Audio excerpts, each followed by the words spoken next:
அனைவருக்கும் வணக்கம். இன்று தமிழ்நாடு முதலமைச்சர் டெல்லி சென்றுவிட்டு மோடியை, நிர்மலா சீதாராமன் அவர்களை எல்லாம் சந்தித்து விட்டு வந்திருக்கிறார். வழக்கமாக அவர் சென்னையிலிருந்து திருச்சி சென்றாலும், சென்னையிலிருந்து சேலம் சென்றாலும், மதுரை சென்றாலும் பிரைவேட் ஜெட்டிலே தான் செல்வது வழக்கம். அது பரவாயில்லை. அப்போதெல்லாம் அவருடைய செலவுகள் அவர் ஏற்றுக்கொண்டார், அவர் கட்சி ஏற்றுக்கொண்டது. ஆனால் நேற்று டெல்லிக்கு சென்றது மீண்டும் அதே போன்று பிரைவேட் ஜெட்டில் தான் சென்றிருக்கிறார். இதற்கு யார் பணம் தருவது? யார் அப்பன் வீட்டு காசு? இதற்கு தமிழ்நாடு அரசு தான் பணம் தர வேண்டும். முதல்வர் நாற்காலியிலே யாரெல்லாம் அமர்ந்திருக்கிறார்கள், அவர்களெல்லாம் எப்படியெல்லாம் பயணம் செய்தார்கள் என்பதை நீங்கள் சிந்தித்து பாருங்கள்.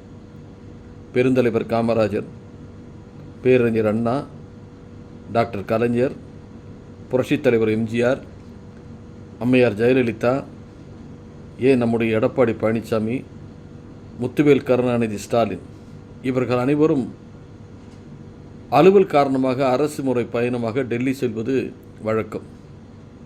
அப்பொழுதெல்லாம் யாரும் இப்படி பிரைவேட் ஜெட்டில் சென்றது கிடையாது. மிக அவசரமான பயணமாக இருந்தால் 20 முறை சென்றிருக்கலாம். அதை நான் திருத்திக் கொள்கிறேன். ஆனால் இவர் எங்கே சென்றாலும் பிரைவேட் ஜெட்டில் தான் பயணம். நேற்று இவருடைய டெல்லி பயணத்திற்கு பல கோடிகள் செலவானதாக அதிகாரிகள் கூறுகிறார்கள். எப்படி?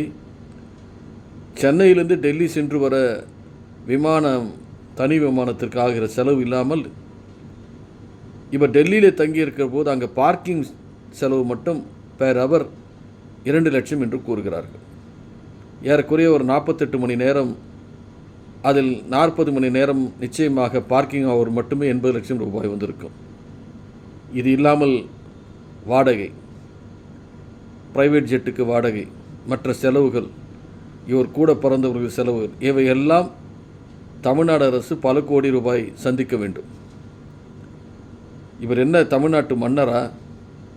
மக்களால் தேர்ந்தெடுக்கப்பட்ட முதல்வர் அல்லவா? இது என்ன அநியாயம்? இதுதான் மாற்றமா? இதை உங்கள் சிந்தனைக்கே விட்டு விடுகிறேன்.